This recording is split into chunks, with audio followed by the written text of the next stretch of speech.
Man, some certain topics on the net, they touch me in a way, or they emotionally, like, they trigger me. And that would it would be where, if y'all didn't see, Umar Johnson's daughter come out talking about he's a deadbeat, this, that, and the other, and everybody's jumping on him saying, you need to be taking care of your kids, all this stuff, this junk you talk about, saving black boys and all this, and you ain't a father to your own children, and ragging him. But I mean, I don't even really, I don't get down. Umar's a clown. He ain't building no school. But I really don't like the way everybody's tearing. It seems like a lot of people are tearing them down when they don't know the situation on the stuff that happened with the girl. I'm talking about the child's mother. You do not know how often these women, when you don't want to be with them and the child, I'm telling you, I wouldn't even know if it didn't happen to me. So I know that these women tell their children everything against you to make you, or to make them, I'm sorry, not want to fool with you, not respect you. I mean, my daughter was taught not to respect me from day one, because when I go see her the very first time, I think, no. See, it's a situation where you just put your seed in the wrong woman. With me, it's obviously the same with Umar Johnson too. Listen, there's so many women out here. We're going to do it like musical chairs. If every chair represents a man who's stable, got a good job and can support, good character, things to pass on to a child, not necessarily being over 6 feet and all that stuff with six-pack abs. That's not what's important. But I'm talking about the stuff that's essential to raising a child and being there every day. It takes a lot of moral character. Those guys, if we played musical chairs with the women and stopped the music, there'd be a whole lot of women that just didn't have. Most of the women wouldn't have nowhere to sit because wouldn't be that many seats like that. But if you took every man that's able to procreate, it doesn't matter his station in life, how much ambition he has, how much ambition he doesn't have, whether he's got a plan for himself, all he needs to do is have swimming semen and put every chair representing that, the women still gonna have us. A lot of women ain't gonna have nowhere to sit. And that's one thing that gets on my nerves too. The women that are complaining, I saw Cynthia G did something about it the other day, like two and a half hours of a live stream. And if she did that, she did that talking about Umar ain't no good and all this, but she got a kid by somebody that ain't no good. A lot of these women have children by the same type of dude that Umar Johnson is. This is beyond pathetic. This is beyond sad that people are still going to follow him. And the fact that he, it's one thing when you break up one home, that's ill and of itself a bad thing. But if you just constantly going in, breaking in and breaking up and, broken all these homes, from what I understand, he's got like 2-3 cases of paternity. And this girl's already been confirmed to be his child. It's like, come on, man. I mean, it's I'm embarrassed for him. But I'm also, I lose a lot of respect for these niggas because they're stupid. When you break up a house, you go and you have more kids.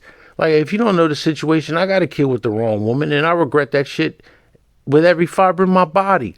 But see, and I used to be at wit's end with my dad about it because, he took care of me, my mother, and my sister. As far as he provided a lot for us. He did. He was a good provider. But, as far as other stuff, he wasn't good at. And, he had 2 illegitimate kids before he even met my mother. And, I never brought it up to him because he used to be on me all the time about, hey, you don't do nothing for your daughter. You don't do enough for your daughter. I mean, I did pay support. But, he would say things like, you don't make sure she got a winter coat. You don't see that she got a dress for Easter. And I didn't say this to him, but I'm like, what about Chris and Tisha? Those are the illegitimate kids. What did you do for them? I just didn't say it because bringing up kids and a man's relationship with his children, and especially when it's not good, that's a very, very touchy thing. That's something that, I don't like talking about it, and I don't like people talking to me about it. but it's still a part of my spirit. So this stuff really kind of affects me. I really didn't. I wanted to say to him when he was alive. He's dead now, but I wanted to say to him, "Yo, how are you taking credit for taking care of my sister and me and my mom when you didn't do shit for your illegitimate children or their mothers?" And just to hear what he would say, he probably wouldn't say nothing, because see, the reason why this child support is a thing with the courts nowadays, with the state, is because guys of my dad's generation made children and didn't pay for them. So now it is literally a crime to abandon a child and not pay. It's a crime now. But my dad's generation did it. My grandfather's generation did it. They just weren't held accountable. Now, this generation and every generation going forward is going to be, paying the sins of the father is being passed on to the son. That's exactly what it is. So it's like, I didn't really say it, but I wish I did. Dad, the only reason why you're claiming to be such a good dad is because you found a good woman to have children with, who could help nurture your children and guide them the way they're supposed to go. Those other two women it's two different women, but only met my brother's mother right before she passed away. And it's funny because she kind of looked like my grandmother, but my father obviously didn't think much of her, because he didn't do nothing for my brother. There was no mention of my brother going to private school. I mean, he stayed with us for like a year and a half. And then when he started smoking weed, my father sent him back home to his mother. He couldn't send me anywhere when I started smoking. He couldn't do anything. So it's like, man, come on. You taking credit for being legitimate with your legitimate kids, but you didn't do a damn thing for your illegitimate children. I'm no different than him, but I did more for my daughter than he did for his kids, but I just didn't have any legitimate kids. Because, this child support thing too breaks up the black family, because in more ways than one, because either you got a broken home, which is what I got, but I also took it a step further, and because this left such a bad taste in my mouth, I'm not going to pursue a nuclear family now, which is more of what they want. They want the dysfunction between black man and black woman, especially when there's children involved.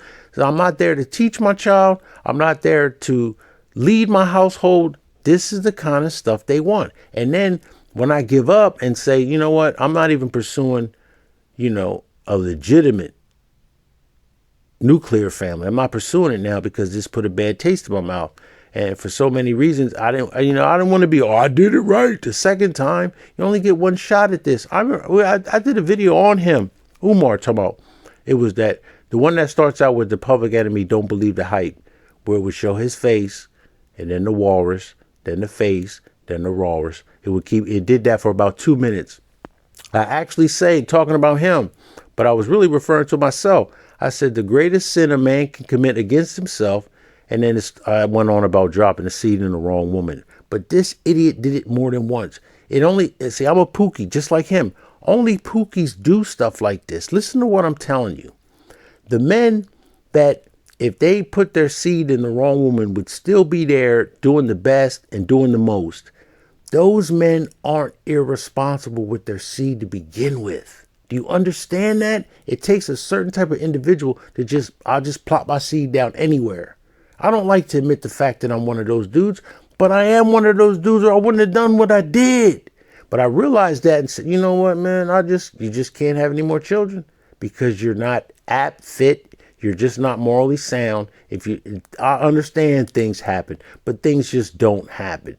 If you got a legitimate plan for your life, there is no part of your life where you say, now's the time where I'm going to go ahead and impregnate the wrong woman and see how things go. See if I can still make it in regards to that. No, you plan on not. Do you realize the difference in this statement? These two statements. You see the difference. There's a difference. I'm gonna say this. I'm saying the same thing, but a little different. Listen, I don't want to have a kid out of wedlock.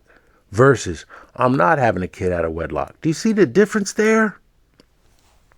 And you never know what could be going on. As far as I know, one thing that he said he went through was, if he wanted to spend time with his daughter, another adult had to be there. I kind of experienced the same thing too. Listen, one thing, men do not like drama. Women, we all know, like drama. So when men walk away from a dramatic situation, it's because naturally, logically, men want peace. And if men can't have peace with you, they will leave you. They will, Pookie or not. If you don't give that man peace, he's leaving or he's not staying. Okay. He's just not going to. Now look at this chick right here. See her right there? I like her. She is not like these women out here that twerk and have hair hats and don't go to the gym and still think a man is supposed to look at them like they're one of these type of. I mean, look at her. Look at her teeth. Look at her hair. Look at her skin. Look at her body frame. This is the perfect girl for me. This woman here, I see her. I meet her. I don't want to look at a 23-year-old Elizabeth Berkley from Saved by the Bell. That doesn't exist anymore. Actually, I liked her. I liked her more than the other girl, Kelly Kapowski. I liked her more. And I wouldn't be looking at a AOC, even though AOC is attractive. But they don't, even a Rachel True. Y'all know, if y'all been listening to this channel, y'all know I like the mixed chicks. But I still, if I had this, I would not be thinking about any of the other two girls that I just talked about. I wouldn't be, no. This is it right here. Now this right here, you would want to deal with having children with her because you're going to put your best foot forward as to not want to disappoint her. You're going to be motivated to work overtime, to take positions that you don't want to take, to do things you don't want to do just to make her, I don't want to say make her happy, but just to be able to lead your household with a woman like this by your side. This isn't what you see anywhere in the country every day. This is not the norm anywhere. So granted, most of your single moms are not like this. They're not. So the difference is, okay, let's say I was lucky enough to impregnate this woman in 99. I'm 25 years old. This is what I would tell her. All right, we about to graduate in December. We're going to move back. I'm from the Philadelphia area, so we're going to move back to Metro Philly, and we're going to live in a house that I've showed on this channel that my parents didn't own then, but they own it now. And we'd have moved in it. My dad would have continued to pay the mortgage. God rest his soul. We'd have saved money. Let's say we got $20,000 saved up to buy a house. That's when her family comes with $20,000 they got from staying together. That's if I married a girl that came from the same class as me. Our parents stayed together. They worked and they saved their money. So now they have money now that they can pass on to their children. $20,000 to match with the $20,000 that they saved from being able to stay rent-free for 3 years, which would have been the scenario. And, you buy a house. That's how generational wealth is built. You get a house nicer than the one that we lived in for free, nicer than the one that her parents have back in her home state of Virginia. That's how that shit's supposed to work when you choose right. But I didn't choose right, man. But I'm not going to make it. When you choose wrong when it comes to stuff like this, you don't get to make another choice, period.